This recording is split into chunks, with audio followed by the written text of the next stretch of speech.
Ja, bevor wir reingehen in die Reaction zur Pressekonferenz, etwas in eigener Sache. Leute, ich habe ja im Moment, ist ja so ein kleiner Hype hier auf dem Kanal. Ich bin mir auch nicht ganz sicher, warum genau. Vielleicht, weil es bei uns ein bisschen schlechter läuft, da ist es vielleicht ein bisschen interessanter, was so ein Bayern-Fan so von sich gibt. Es würde mich riesig freuen, wenn ihr ein Abo dalasst auf dem Kanal hier.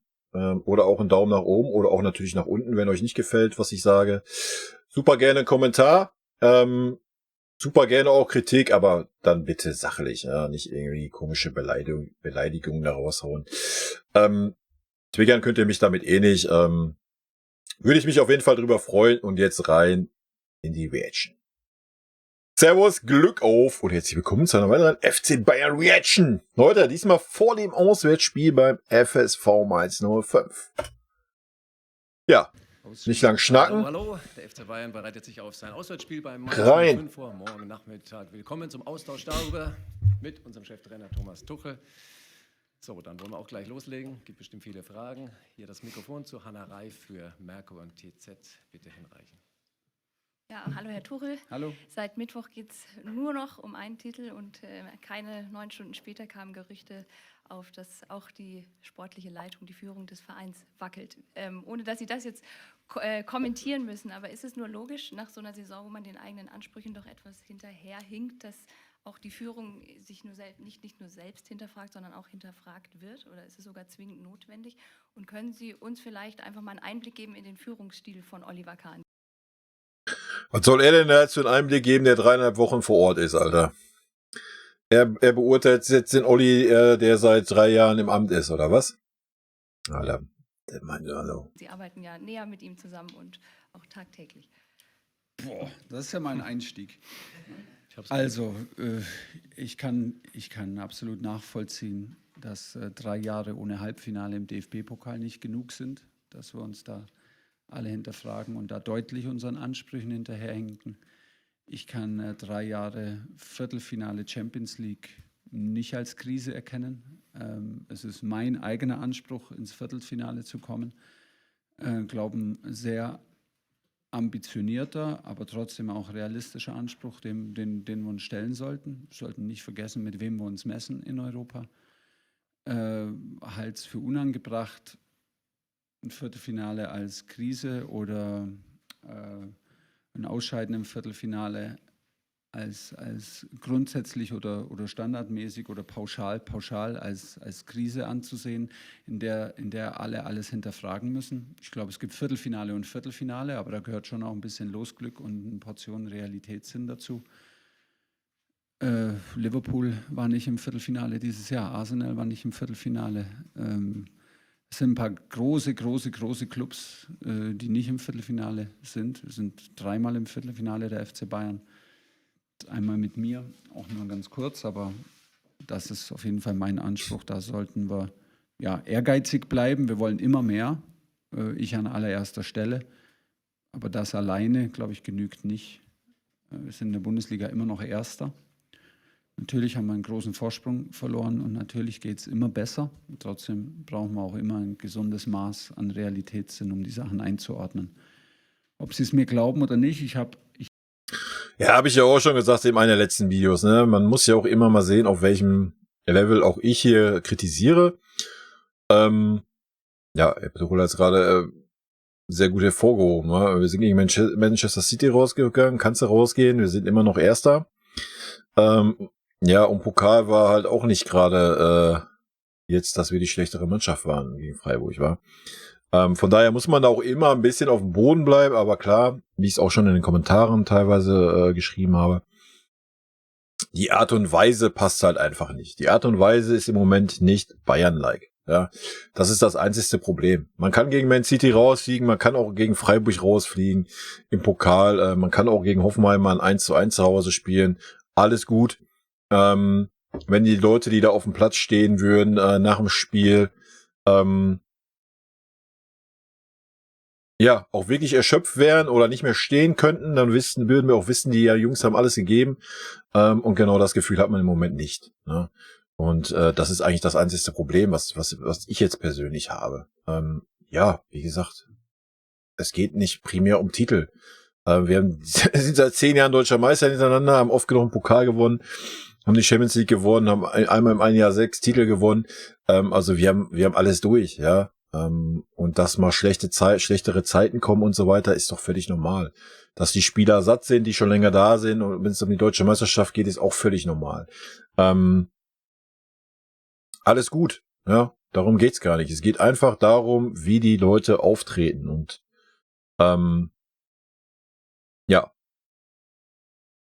ja.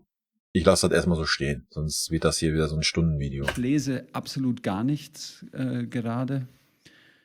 Komme in der Früh hierher und spüre eine ruhige Atmosphäre hier. Ich spüre eine fokussierte, eine positive Energie und auch wahrscheinlich dann im Zentrum des Sturms wahrscheinlich die berühmte Ruhe und versuche das zu beeinflussen, was ich beeinflussen kann. Die Themen außerhalb kann ich definitiv nicht beeinflussen und glaube, die schießen auch ein bisschen übers Ziel hinaus.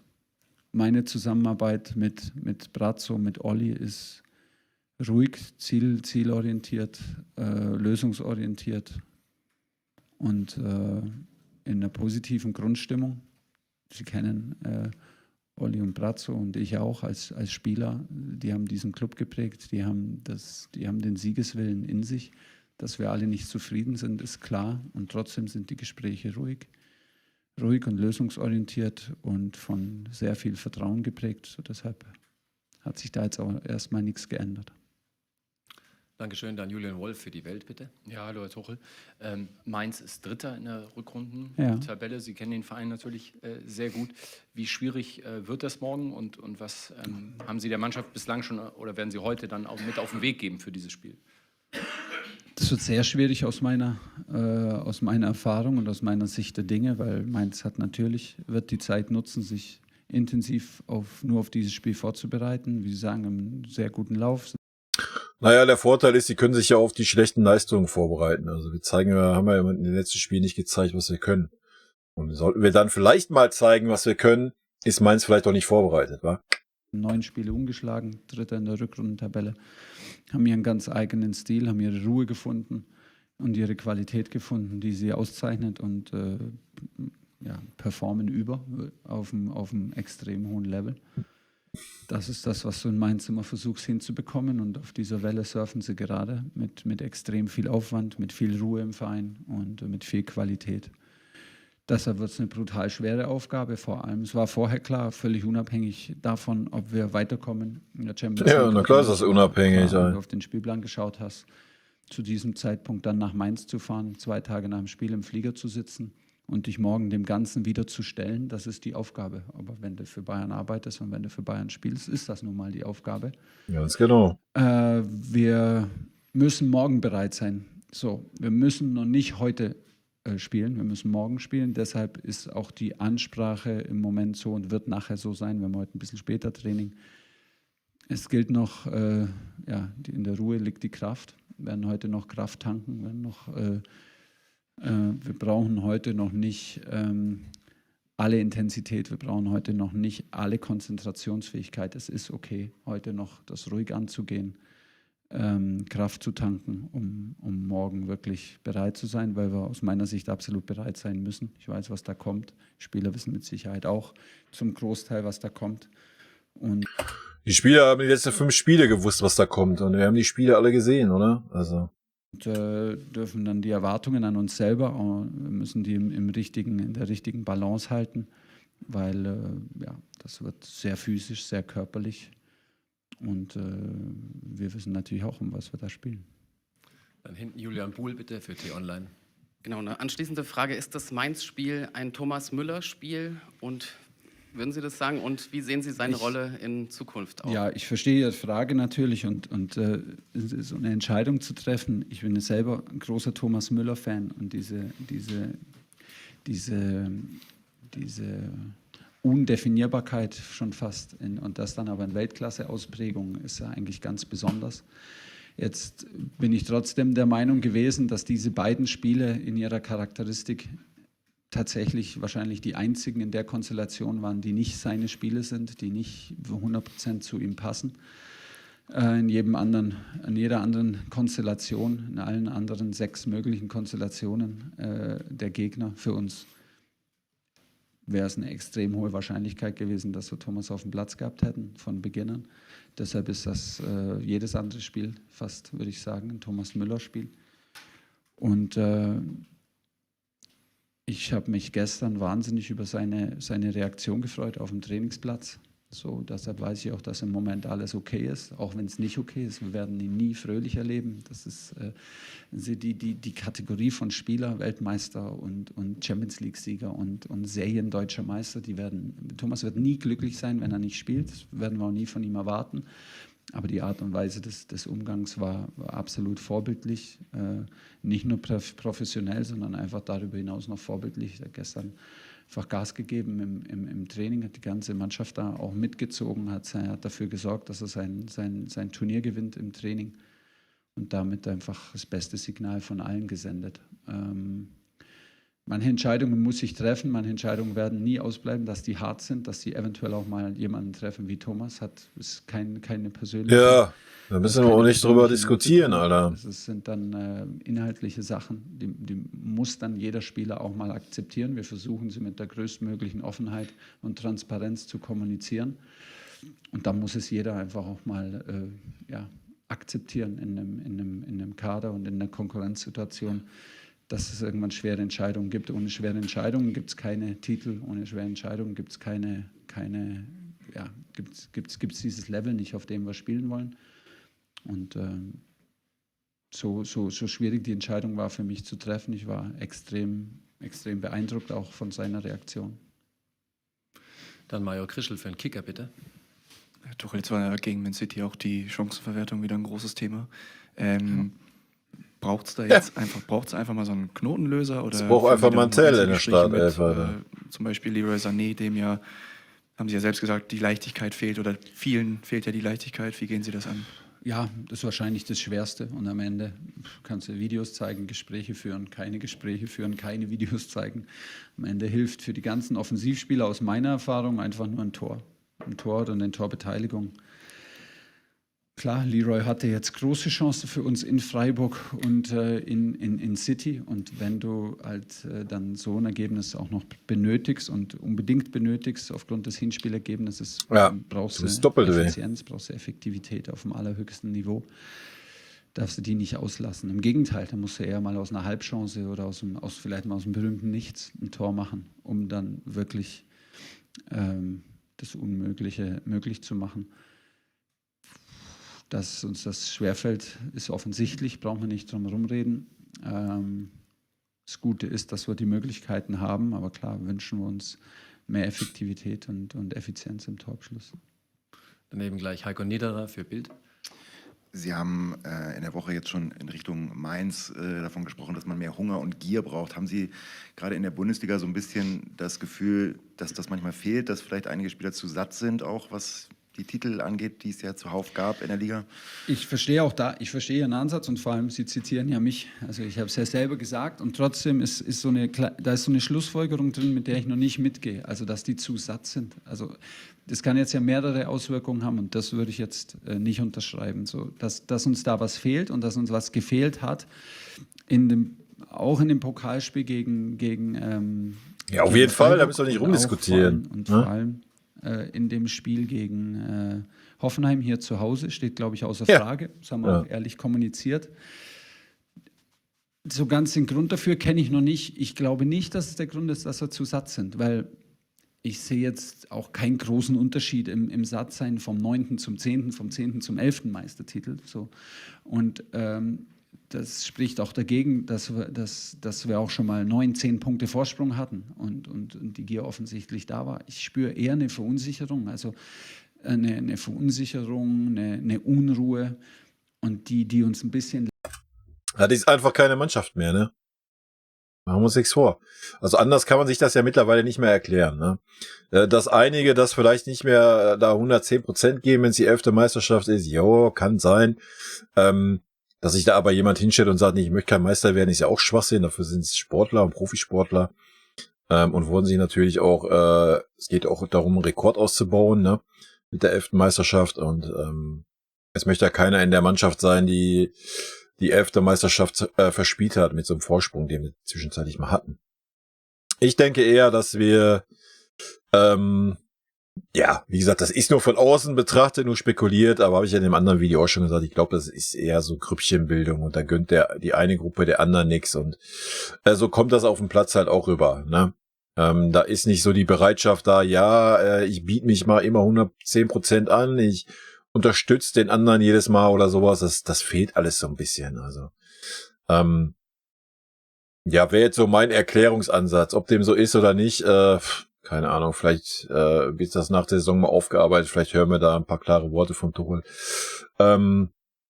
Immerhin ist er ja bisher den Eindruck, den er macht, dass er immer klare Aussagen trifft und nicht rumeiert in der Pressekonferenz. Ne? Das ist ja immer sehr angenehm. Lähmt, so auf einem ganz hohen Niveau, aber die uns so ein bisschen zurückhält, irgendwie frei zu spielen, kreativ zu sein, das Risiko im richtigen Moment zu nehmen. Das spüre ich eher. Also deshalb bin ich eher noch dabei,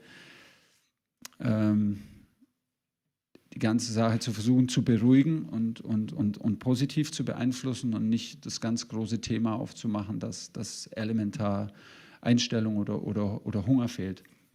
Wir wünschen uns schon auch Dampf von der Auswechselbank. Wir wünschen uns schon, wir können da auch zulegen.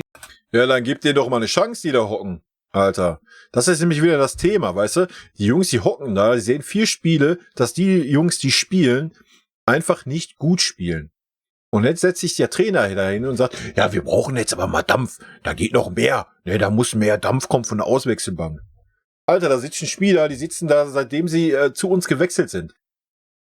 Und haben nicht einmal eine faire Chance bekommen. Was erwartet man denn jetzt von den Spielern, Alter? Ha? Sollen die noch 150% motiviert sein? Wenn immer die gleichen Leute spielen, obwohl sie keine Leistung bringen?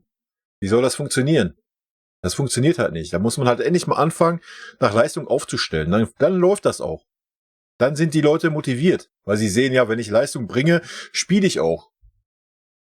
Aber nicht, ich bringe Leistung, die Leute auf den Platz bringen keine Leistung, ich spiele trotzdem nicht. Ja, was müssen wir dann davon reden hier, ich muss Feuer von der Ersatzbank bringen, oder was? In der Energie unserer Wechsel, in der insgesamt, in der Situation so Sachen nicht hinzunehmen, wenn man mal nicht in der Startelf steht, so, da können schon eine Schippe drauflegen. Also das steht außer Frage und das sprechen wir auch. Ja, dann nehmen wir die richtigen Spieler raus.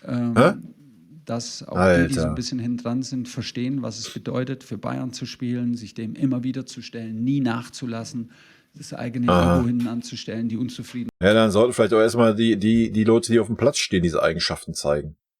Sollten die vielleicht mal mit gutem Beispiel vorangehen. Halt dann umzusetzen in eine positive Energie und dass du auch, wenn du es vielleicht gerade nicht an den Minuten ablesen kannst und es nicht so richtig fühlst, du trotzdem einfach ein wichtiger Teil von dem Team bist und alle anderen ans Limit pushst und auch dich selber, erstmal dich selber und damit alle anderen ans Limit pushst. Da haben wir auf jeden Fall noch Luft nach oben.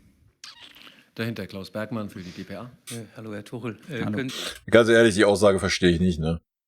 Ich meine, wir hatten die Diskussion auch in den Kommentaren heute. Na klar kann ich mich hier hinsetzen und so labern oder meine Meinung so kundtun. Natürlich sehe ich nicht jedes Training, wie es der Trainer sieht. Völlig richtig, vielleicht ist es ein Gnabry oder ist egal, wen du gerade nimmst. Kannst du Müller nehmen, kannst du Sané nehmen, kannst Kimmich, Goretzka, du kannst ja einen aussuchen. Opa kannst du noch dabei nehmen. Vielleicht sind die im Training alle super überragend, ja, und rechtfertigen damit die Aufstellung. Und dann kann man sich als Trainer auch da hinsetzen und kann sagen, ja, aber was von den Ersatzspielern kommt, ist dann aber zu wenig. Da muss mehr Feuer sein. Aber wenn diese Leute, die im Training überragend sind, 4 Spiele hintereinander es nicht auf den Rasen kriegen in den 90 Minuten, dann ist das noch am Ende des Tages scheißegal, ob er Trainingsweltmeister ist oder nicht. Dann hat er in der Startelf nichts zu suchen. Punkt. Ja. Da muss man mal den anderen Leuten die Chance geben. Und also diese Aussagen verstehe ich jetzt gerade nicht. Das ist dasselbe, wie der Nagelsmann das durchgezogen hat. Der hat es nur ein bisschen anders verkauft. Das Leistungsprinzip ist diese Saison bei uns nicht vorhanden in der Mannschaft. Ja? Aus meiner Sicht ist das Leistungsprinzip nicht vorhanden. Es spielen immer die gleichen Spieler. Sobald sie nicht verletzt sind, spielen die. Es ist scheißegal, welche Form die haben, wie gut die in dem Spiel davor waren, wie gut die in den letzten 3 Spielen waren. Es ist scheißegal. Ja? Wie gesagt, es kann sein, dass die alle überragende Trainingsweltmeister sind. Wovon ich nicht ausgehe, aber nehmen wir das mal so hin, weil ich sehe keine Trainings, kann ich halt auch nicht beurteilen. Aber spätestens, wenn man dann mal 2 schlechte Spiele hintereinander macht, dann kann das alles kein Argument sein, dass man im Training der Überbringer ist. Ja? Wenn man es nicht auf den Platz kriegt, da wo die Punkte geholt werden müssen. Deswegen diese Aussagen, sorry, ich mag einen Tuchel, ich bin absolut dafür gewesen, dass ein Tuchel zu uns kommt und glaube auch, dass der Tuchel das noch machen wird nächste Saison. Ich denke, da wird ein anderer Wind wehen. Man hört es ja auch so ein bisschen raus. Er sagte, ja, ich bin da noch nicht so und ich mache hier noch einen auf Friede, Freude, Eierkuchen. Aber wie ich auch schon sagte, er versaut sich damit aber auch mit den Spielern, die jetzt auf der Bank sitzen. Ne? Ist klar, dass ein Gravenberch oder Mats Rui, wie gesagt, Mats Rui war bärenstark vor seiner Verletzung und wird seitdem völlig ignoriert. I don't know, ob das der richtige Weg ist, ja. Und schwierig. Es kann natürlich sein, dass uns das scheißegal ist. Wir Gravenberch, Mats Rui nächstes Jahr auf jeden Fall wieder abgeben wollen. Dann ist die Vorgehensweise völlig okay. Ja, dann ist das so, da müssen wir uns auch nicht wundern. Aber nochmal, wie soll da ein guter Geist in der Mannschaft entstehen? Ja? Wie soll da ein Miteinander entstehen können? Ein Miteinander entsteht dann, wenn Leistungsdruck da ist, wenn ich halt sehe, was weiß ich, der Goretzka hat heute einen schlechten Tag, der ist nicht gut drauf, ich komme rein, ich gebe 110%, der Goretzka gibt dann wieder 110% im Training und so weiter, und man pusht sich so gegenseitig und ist ein Team, ja, wo dann auch kein Neid da ist, wo man anerkennt, der ist halt einfach im Moment besser, der hat die bessere Form, deswegen spielt der. Das ist, glaube ich, was uns abgeht, ja. Das sehe ich persönlich nämlich nicht. Guckt euch die Leistungen an, die da in den letzten Wochen gezeigt werden. Und trotzdem, die Spieler, die hinten dran sind, bekommen keine Chancen. Die bekommen Einsätze von 10, 20 Minuten. Und und die Einsätze sind gut, sind auffällig, ja. Geben der Mannschaft was. Und trotzdem im nächsten Spiel läuft wieder Goretzka, Kimmich auf. Es ist wurscht. Ja, und vorne dieselben Spielchen. So. Wie soll da Dynamik aufkommen? Wie sollen die Spieler das verstehen, die hinten dran stehen? Ja? Also jeder, der Fußball gespielt hat, wenn es auch nur im Amateurbereich ist, glaube ich, versteht, was ich meine, oder? Können Sie ein Personalupdate geben, wer neben Pavard vielleicht angeschlagen ist, ausfällt? Wir warten alle im Training und deshalb hoffe ich, dass so bleibt. Wenn nichts passiert, sind alle bereit. Die andere Frage, Bo Svensson kennen Sie natürlich sehr gut. Sie haben ihn als Spieler. Könnte man so ein bisschen sagen, das ist jetzt das Lehrer-Schüler-Duell. Wissen Sie auch, wie er als Trainer tickt? Also ist Ihnen das klar, weil Sie ihn als Spieler kannten? Ich kann es mir vorstellen, weil er als Spieler schon getickt hat wie ein Trainer. Das hat mich ein bisschen an mich selber erinnert, auf deutlich geringerem Niveau. Ich habe nie so hoch gespielt und so gut gespielt wie Bo, aber ich habe mich so ein bisschen so benommen wie er in der Kabine. Deshalb hat mich das sehr kritisch auch und alles hinterfragt und trotzdem mit einem Sinn, mit einem taktischen Sinn, der außergewöhnlich war. Also hat als Spieler hat absolut verstanden, was wir wollten und hat sehr, sehr vorausschauend Fußball gespielt, sehr, sehr gut antizipiert, weil solche Aussagen möchte ich mal gerne über einen Kimmich hören. Es würde mich nur mal interessieren, ob ein Kimmich so gesehen wird, wenn er auf dieser Position spielt. Natürlich wäre mal interessant. Brauchte, um auch gewisse Defizite zu überspielen. Er war jetzt kein Sprintertyp und so weiter. Und trotzdem hat er Kimmich auch nicht gespielt, weil er schlau war, weil er Dinge früher gesehen hat. Und wir konnten uns alle vorstellen, dass er ein guter Trainer werden kann, wenn er das möchte, wenn er seine Leidenschaft dafür findet. Und das hat er ganz offensichtlich getan. Und deshalb freue ich mich sehr für ihn. Der Kontakt ist nie abgerissen. Und Bo ist ein fantastischer Mensch, fantastischer Familienvater und hat das Herz am rechten Fleck. Und es ist natürlich, er ist am absolut richtigen Platz. Das, was ich vorher gesagt habe, sieht einfach von außen, und ich weiß ja auch, wie es innen ist, die haben halt ihre Mitte komplett gefunden. So Christian Heidel ist zurück, der Club ist beruhigt, die Seele des Vereins ist da mit Christian Heidel. Ja, das, was uns gerade abgeht, wa? Ab und zu findet Christian ja auch mal einen Okay-Trainer. Und hat er jetzt wieder geschafft. Und damit ist das ganze Ding stabilisiert. Und damit ist so der Kern, der Mainz 05 ausmacht, wird nicht hinterfragt, sondern ist gefunden. Und der bewirkt, dass es dann so ausschaut, auch in der Tabelle, wie es aussieht. Und klar, es ist Christian und Bo's Verdienst in allererster Linie. Und ich glaube, beide verstehen sich als Teamplayer, weil das in Mainz eine Selbstverständlichkeit ist, und dann machen sie aus der Rolle des Underdogs halt wieder mal das Maximale. Genug gelobt, also wollen trotzdem gewinnen, ne? Und kommen morgen auch an, um zu gewinnen. An der Seite Marc Gabel für RTL. Grüße, Herr Tuchel. Jetzt kommt Mainz am Wochenende, und dann ist, glaube ich, die allererste Woche, wo Sie mal eine Woche lang mit der Mannschaft trainieren können, ohne Matchday -1, Matchday +1, englische Wochen. Wie sehr sehnt ein Trainer so eine Woche herbei? Gar nicht. Wir wollten das nicht haben. Das ist die schlimmste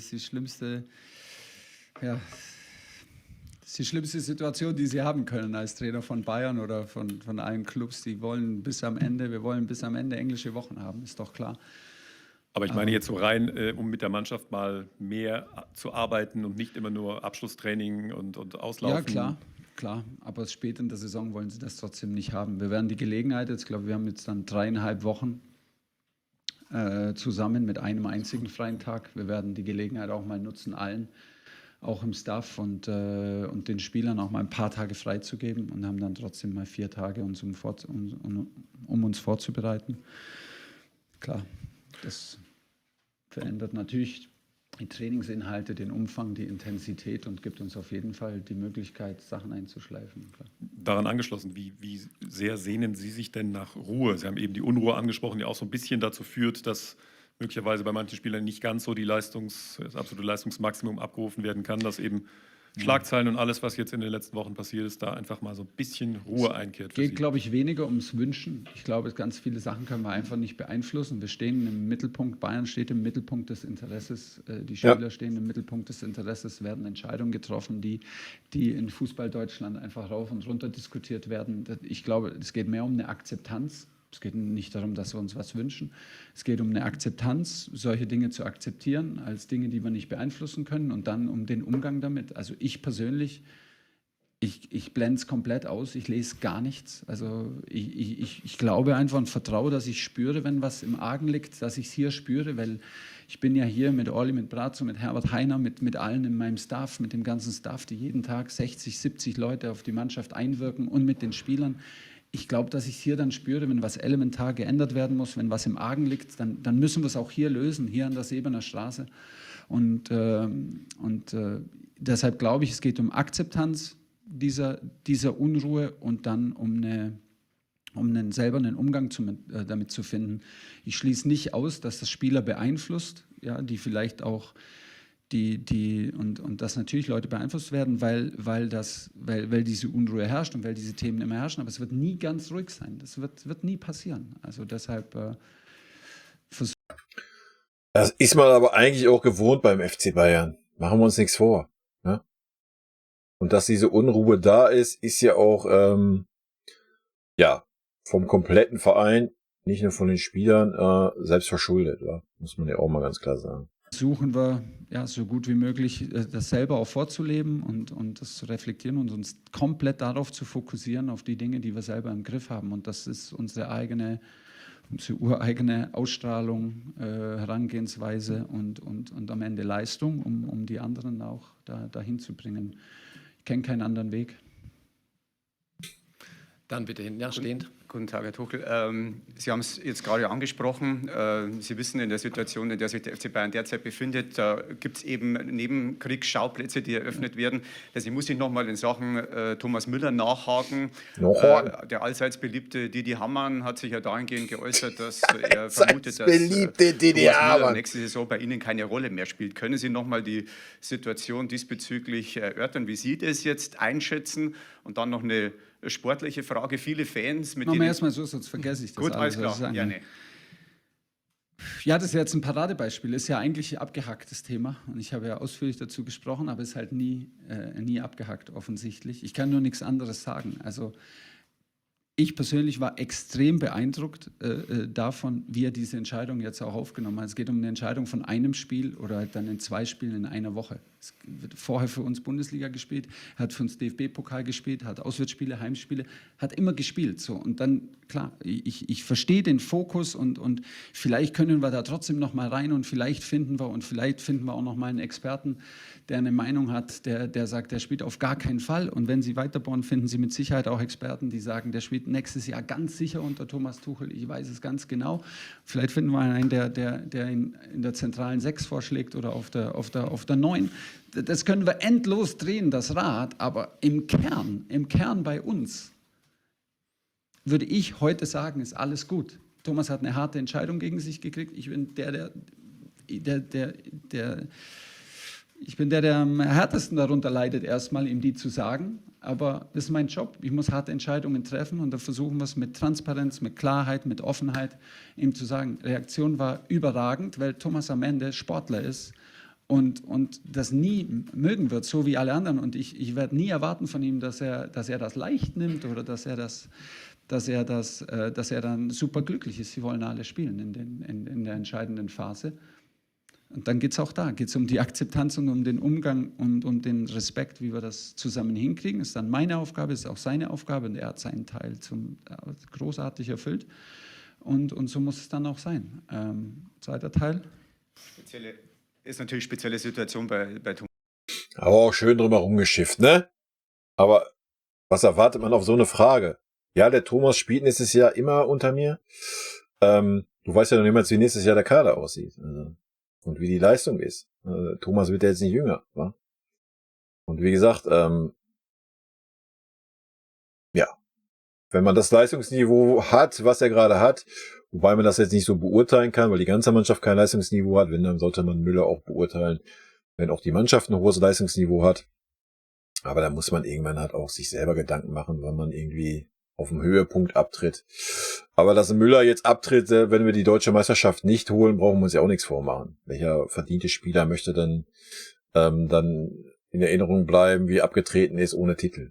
Das kann ich mir auch nicht vorstellen. Ich denke, der Müller will nächstes Jahr nochmal angreifen, hat ja auch noch Vertrag ein Jahr.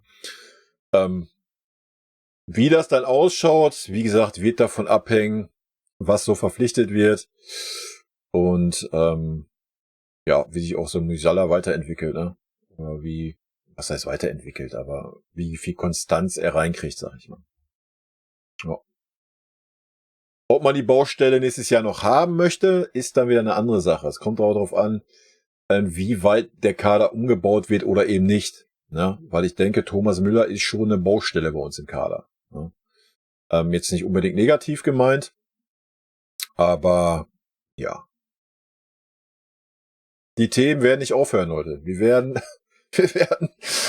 bis zum Ende der Saison und auch nach der Saison genug Themen haben hier für ein bisschen dummes Gelaber von mir und ein paar Kommentare von euch. Also ich denke, da wird weiterhin genug Stoff da sein. Thomas Müller, weil er so eine Bayern-Ikone ist. Ja, klar. Entschuldigen Sie deswegen. Deshalb verdient er auch meinen maximalen Respekt und hat ihn auch. Und deshalb wird auch Thomas, wenn er so eine Entscheidung kriegt, die von mir persönlich hören, während vielleicht jemand anders die erst im Meeting hört. Ist doch ganz klar. Also natürlich verdient Thomas und eine ganz besondere auch Behandlung von mir. 100%. Da haben wir überhaupt keine unterschiedliche Meinung. Dankeschön. Sehen Sie es mir nach, dass ich manchmal auch Fragen stellen muss. Ja, natürlich.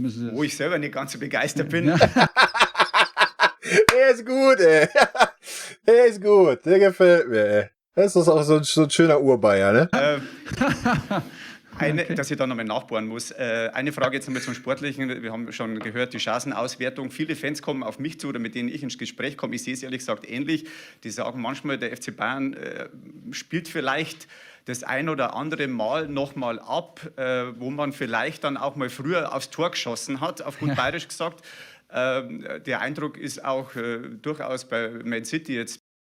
Sehr erfrischender Journalist mal, Leute. Ne?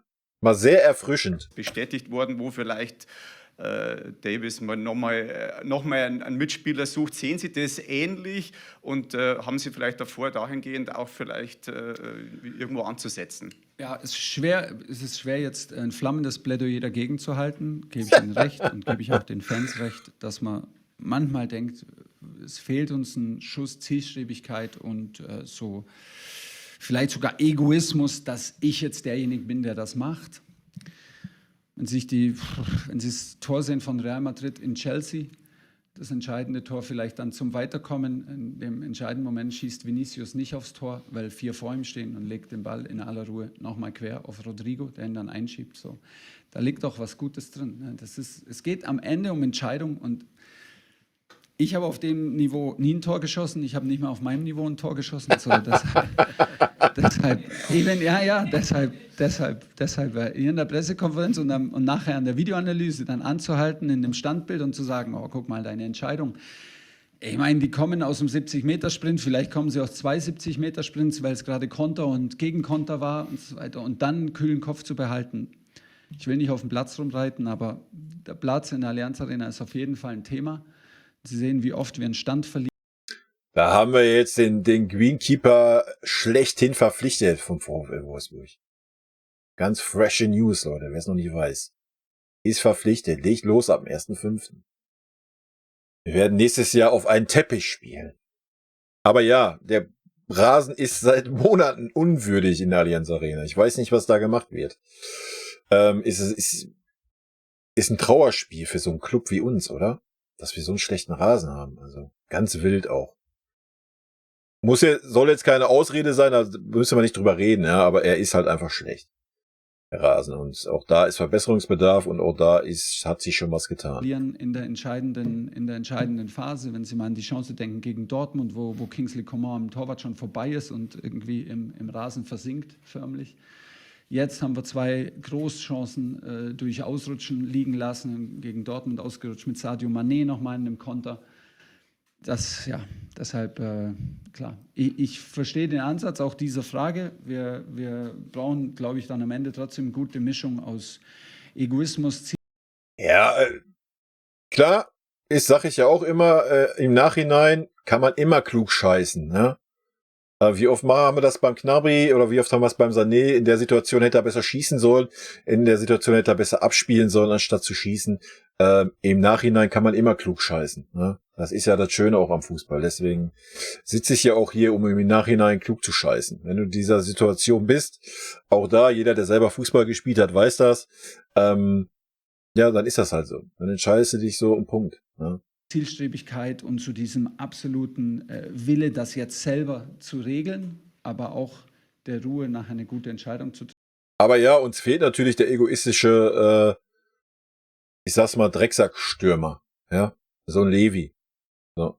Mein Levi zum Ende hin hat er ja auch öfter mal quergelegt, aber so einer fehlt dir einfach. Wenn er den Ball kriegt, dann will er den aufs Tor bringen. Dann ist ihm egal wie und ob da noch 2 Mann besser stehen oder nicht. Ja, und so ein Spielertyp geht uns im Moment halt einfach ab, das muss man fairerweise auch sagen. Ja. Treffen, wenn jemand besser steht. Wir sind dran. Nähern wir uns langsam dem Ende. Torben Hoffmann für Sky, bitte. Servus, Thomas. Was tut sich im Staff? Was ist mit Barry? Wurde Staff jetzt Fernand? Ja, genau, das wollte ich hören. Der ist da. Und was macht ihn so besonders? Endlich ein guter Trainer da. Endlich, ja, endlich Qualität im Trainerteam. Ja.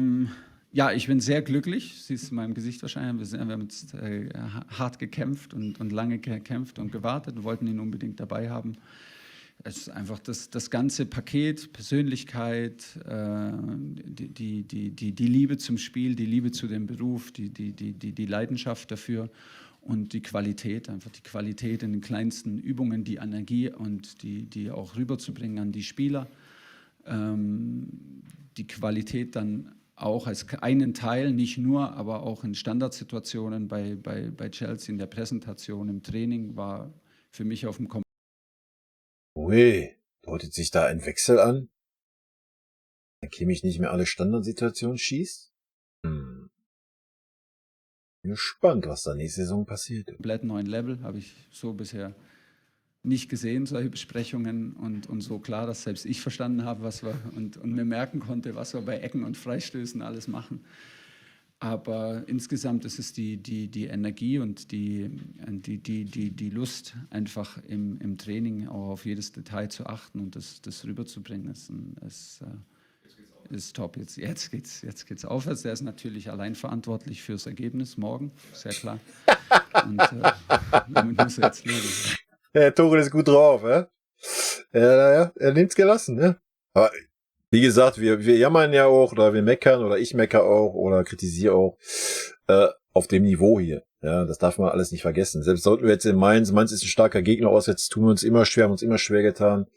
Sollten wir da ein gutes Spiel zeigen und spielen unentschieden, ja, ist doch alles gut. Dann sind wir immer noch Erster und alles ist tutti. Ja? Und dann haben wir noch 5 Spiele, die wir halt gewinnen müssen. Punkt. Erstmal muss Dortmund seine Spiele auch gewinnen. Ne? Also, ja, man muss auch immer ein bisschen die Kirche im Dorf lassen. Wie gesagt, Viertelfinale der Champions League ist völlig okay. Starker Gegner. Darum geht's ja nicht, habe ich ja schon mal gesagt, auch in den Kommentaren. Es geht nicht darum, um die Titel oder um die Ergebnisse, dass wir jetzt ausgeschieden sind, sondern für mich persönlich, was mich stört, ist einfach die Art und Weise und dieses bedingt hat durch Nagelsmann dieses nicht nach Leistung aufstellen einfach.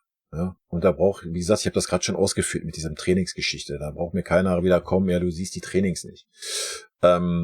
Nee, muss ich auch nicht. Mich interessieren die Leistungen auf dem Platz im Spiel und nicht die Leistungen in der Woche vorher im Training.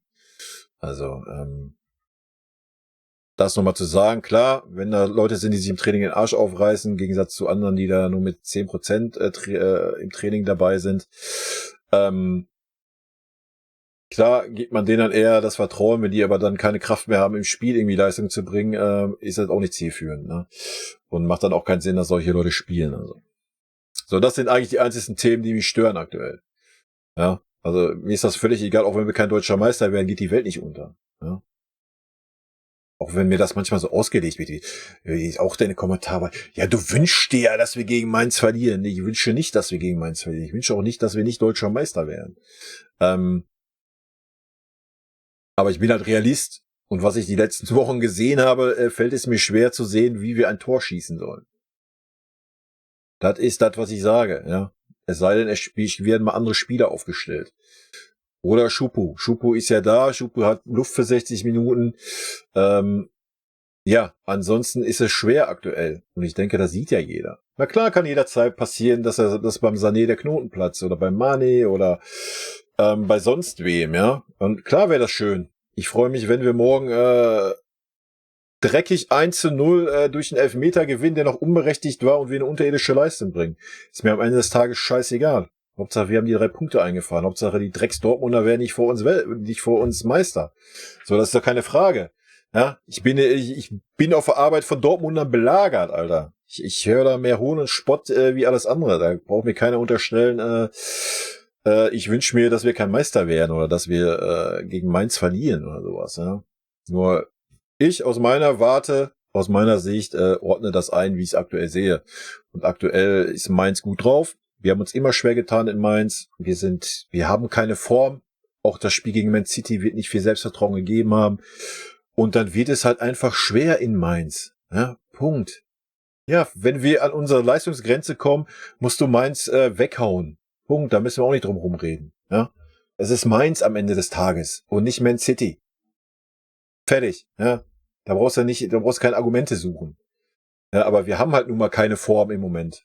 Wir suchen die Form. Und wir brauchen halt einfach mal Erfolgserlebnisse. Und ich glaube auch, wenn wir mal irgendwie durch Glück, wie auch immer, mal in den ersten 15 Minuten 2 Tore schießen, dann gibt das vielleicht das Selbstvertrauen, dann kommt die Form zurück. Aber das ist auch alles hätte Fahrradkette, das weiß man nicht. Ja, wir haben es auch schon gesehen, dass wir in Führung gegangen sind, wie in Freiburg, und verfallen dann in die Muster, dass wir das Fußballspielen einstellen und in den Rückwärtsgang schalten. Ja. So. Das sind die Sachen, die ich kritisiere. Wer hat noch dringenden Redefragebedarf? Oh, ich hab Redebedarf für 10 Stunden am Stück. Gesprochen. Es geht jetzt um den Meistertitel noch. Ja. Den hat Bayern 10-mal hintereinander gewonnen. Hier wird dann aufgesagt, ist ein Trostpreis jetzt vielleicht noch. Ja. Völliger Schwachsinn. Die Meisterschaft ist immer noch der ehrlichste Titel. Ja, da müssen wir auch gar nichts rumdiskutieren. Wir haben es doch gesehen gegen Freiburg im Pokal. Wir waren die klar bessere Mannschaft. Ja, ich höre jetzt wieder die Stimmen. Ja, haben sie dann trotzdem nicht verdient. Ja, wir haben es auch nicht verdient, weiterzukommen. Ist vollkommen richtig. Aber guckt euch die Tore an, die wir gekriegt haben. Ja, da kannst du ja nicht von fairen oder gerechten Titel sprechen. Ja, in der Champions League sind wir zu Recht ausgeschieden, gar keine Frage. Wir waren klar schlechter, meiner Meinung nach. Es reichen halt keine 80 guten Minuten in 2 Spielen. Da müssen halt 180 gute kommen. Und aber auch da kannst du einfach mega viel Pech haben, ja, und kannst die bessere Mannschaft sein und kannst trotzdem ausscheiden. Also wenn ich höre, dass Leute sagen, die Meisterschaft ist ein Trosttitel oder sonst irgendwas, haltet einfach die Klappe. Dann habt ihr keine Ahnung von Fußball. Ja. Das ist der ehrlichste Titel und wer am Ende Meister ist, hat's verdient. Punkt. Sehen Sie diesen Meistertitel in dieser Gesamtkonstellation jetzt, auch gerade man ist in einem sehr engen Zweikampf mit Borussia Dortmund. Glauben Sie, dass man da jetzt noch auch besondere Emotionen rausziehen kann, auch Richtung kommender Saison? Sie haben von einer Charakterprobe gesprochen, das meinten Sie, glaube ich, am Mittwoch noch auf Mainz bezogen. Aber ist es insgesamt auch für Sie ganz wichtig, wie die Mannschaft jetzt damit umgeht? Ja, schon, das ist schon sehr wichtig, ja. Ich glaube, dass die Mannschaft jetzt viel miterlebt hat, so über die ganze Saison, das spüre ich, dass das auch nicht spurlos an uns vorbeigegangen ist und dass sowohl sportlich Vorsprung als auch mit den ganzen Themen drumherum und die immer wieder auf die Mannschaft dann letztendlich ja auch einwirken. Ich glaube, dass die viel erlebt hat. Ich habe selber in Paris erlebt, was es dann eigentlich auch, also wie schade es dann teilweise auch ist, dass Meistertitel als Selbstverständlichkeit angesehen werden, weil du ja trotzdem nur Meister wirst, wenn du dann in Paris an 38 und in der Bundesliga an 34 Spieltagen performst und dich dem immer wieder stellst. Das kann man von außen wahrscheinlich so nicht erkennen. Das kann man, glaube ich, auch dann nicht erwarten, dass das so abgefeiert wird, wie wenn ein Underdog Meister wird. Das ist ja auch was wir leider akzeptieren müssen. Aber es ist ein bisschen schade. Aber ich glaube, das geht selbst vielleicht den Spielern so, dass das dann halt irgendwann fast zur Normalität wird. Aber diese Normalität auf einem extrem hohen Niveau natürlich stattfindet und dadurch auch unser Anspruch wird, unser ureigener Anspruch. Und den werden wir auch nicht künstlich kleinreden. So, jetzt ist es nur noch die Meisterschaft. Ich habe das ja auch vorher gesagt, 3-mal nicht im Halbfinale im Pokal ist definitiv zu wenig. Aber wir können uns nicht nur auf diese Titel und wollen wir natürlich, wir können uns nicht nur darauf fokussieren. Ja, ist auch vollkommen richtig. Da bin ich zu 100% bei, darum geht's auch gar nicht. Geht einfach um die Art und Weise. Ja. Das, was ich machen kann, wir können uns um den Prozess kümmern, damit wir nachher in der Lage sind, in jedem Finale zu stehen und alles bis ans Limit zu drücken. Da ist natürlich ein Meistertitel deutlich störungsunanfälliger, weil du hast so lange Zeit, dass du auch mal über Schwächephasen durchkommst, dass du auch mal eine Verletztenssituation überstehst mit Stimmung, die du vorher gebaut hast, mit dem Klebstoff, der dann hoffentlich entsteht und das ganze Ding trägt. Das ist natürlich im Pokal, kann das mal sein, dass du diesen einen Tag hast, wo du die Entscheidung gegen dich kriegst, wo eine rote Karte, wo ein umstrittenes Tor einfach mal einen Ausschlag geben kann, genauso in der Champions League. Ganz genau. Wenn du deine 2, 3 Führungsspieler nicht dabei hast, wenn du gerade nicht in Form bist, dann kann das dein... Ich hab's doch gesagt, der Tuchel hat Ahnung von Fußball, Leute. Glaubt's mir doch.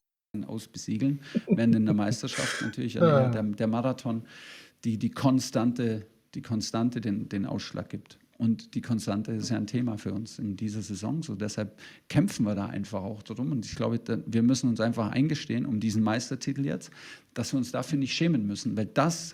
Alter, wer das eben, wenn ich da einen hören sollte, der sowas erzählt, ne? Ganz ehrlich. Also, selbst sollten wir jetzt die letzten 5 Spiele verlieren, und alle anderen verlieren auch die Spiele, die oben stehen und die Tabelle würde so zu Ende gehen, musst du dich dafür nicht schämen, Alter, dass du Meister wirst. Was ist denn los? Also, wer sagt denn sowas? Oder wo steht denn sowas? Lächerlich. Das habe ich zum Beispiel auch, also da können so wirklich Ansprüche entstehen ansonsten, die dann auch nicht mehr helfen. Also ich habe das in Paris auch miterlebt, da ist es dann irgendwann nicht mehr genug Meister zu werden, sondern es muss im Grunde mit, vielleicht maximal einem Unentschieden in der Saison und immer mit 3 Toren Unterschied und das wird dann abgewertet, was es bedeutet eigentlich dann morgen in Mainz zu spielen und was es bedeutet zu Hause gegen Freiburg, zu Hause gegen Hoffenheim, das wird alles zur Normalität, aber da steckt natürlich Schweiß und Anstrengung und Mentalität drin und wir dürfen uns jetzt auch nicht schämen, dass das jetzt eng ist, es darf jetzt nicht peinlich sein, da jetzt halt in Mainz den Kampf anzunehmen und dann vielleicht auch einen engen Sieg mit nach. Ja, wenn es, habe ich gerade gesagt, wenn es ein dreckiges 1-0 wird durch einen unberechtigten Elfer. Alter, drauf geschissen. Am Ende des Tages drauf geschissen. Und vor allem interessiert es nach der Saison keine Sau mehr, wie du deine Punkte geholt hast. Pause zu nehmen und ständig dann dem eigenen Anspruch on top noch hinterher zu hinken. Das ist jetzt eine spezielle Situation. Die Situation ist so, dass wir einen großen Vorsprung verspielt haben. Die Situation ist, dass offensichtlich unsere Form, unser Selbstvertrauen nicht ausgereicht hat, ins Halbfinale der beiden Pokalwettbewerbe zu kommen. Das ist einfach jetzt, dann müssen wir unser Verhalten anpassen und auch knackig werden und uns auch erlauben, Vollgas gehen. Ja, dann darum zu kämpfen, auch in einzelnen Spielen darum zu kämpfen. Und das braucht uns nicht peinlich sein, muss uns nicht dafür schämen. Muss gar nichts peinlich sein, schämen, Alter, was ist denn los? Carrie Hau, Sport 1. Ja, nie gehört sowas. Eine Frage zu Mathis Tell. Man hat das Gefühl, wenn er reinkommt, da ist immer auch ein Impact da geht von was. ihm. Also er will was reißen, er reißt auch manchmal was. Also wie sehen Sie ihn, auch mit Blick auf die neue Saison? Trauen Sie ihm da auch den Durchbruch vielleicht zu oder ist da vielleicht über eine Laie nachzudenken, damit er eben häufiger auch Spielzeit bekommt? Ist noch nicht entschieden, ist glaube ich noch nicht endgültig entschieden und war jetzt leider verletzt am Anfang, als wir begonnen haben. Wir sehen seine Qualitäten, das ist eine Explosivität, hat einen wahnsinnig guten Torabschluss, Torschuss und hat so eine jugendliche Spielfreude und einen Antrieb, der in jedem Training rauskommt. Das müssen wir jetzt kanalisieren, dass er natürlich versteht, wann, wohin und wann, wohin nicht. Und trotzdem muss er sich das auch behalten. Und er hat es jetzt ein paar Mal gut gemacht als Einwechsler. Und das ist jetzt erstmal die Rolle. Und alles andere entscheiden wir, denke ich, bei seinem Alter und seiner Perspektive ganz spät. Also ich glaube, selbst so Dinge wie Leihe oder Behalten, würde ich jetzt heute aus dem Bauch raus sagen, machen wir Ende August und nicht vorher.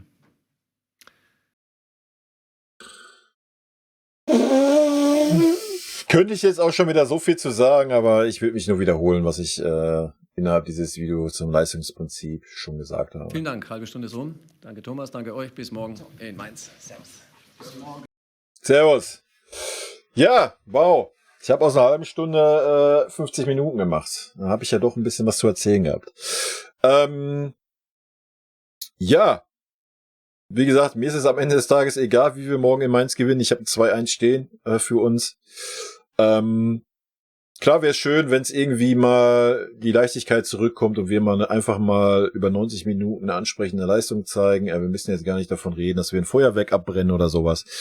Aber einfach mal eine ansprechende Leistung und vielleicht auch mal von allen 11 Mann, die auf dem Platz stehen und nicht, dass man immer das Gefühl hat, wir spielen manchmal nur zu 8 oder 8,5 oder 9. Das wäre schon schön. Ja? Und wie gesagt, selbst wenn das nicht so sein sollte, wir am Ende des Tages 1-0 gewinnen, oder egal wie gewinnen oder ein Unentschieden holen und ja, alles ist gut. Ja? Dann werde ich wieder das kritisieren, was aus meiner Sicht zu kritisieren da ist. Aber nur weil ich Dinge kritisiere, heißt das nicht, dass ich mir irgendwas Negatives wünsche für unseren Verein, Alter. Also wer das hier sieht, der versteht mich als Person dann halt einfach nicht. Ne? Das wollte ich nur noch mal klar gesagt haben. Rot-weiße Grüße gehen raus. Leute, bleibt gesund, drückt morgen die Daumen. Und ja, wir hören uns morgen nach dem Spiel wieder, wenn ihr Bock habt. Tschüssi.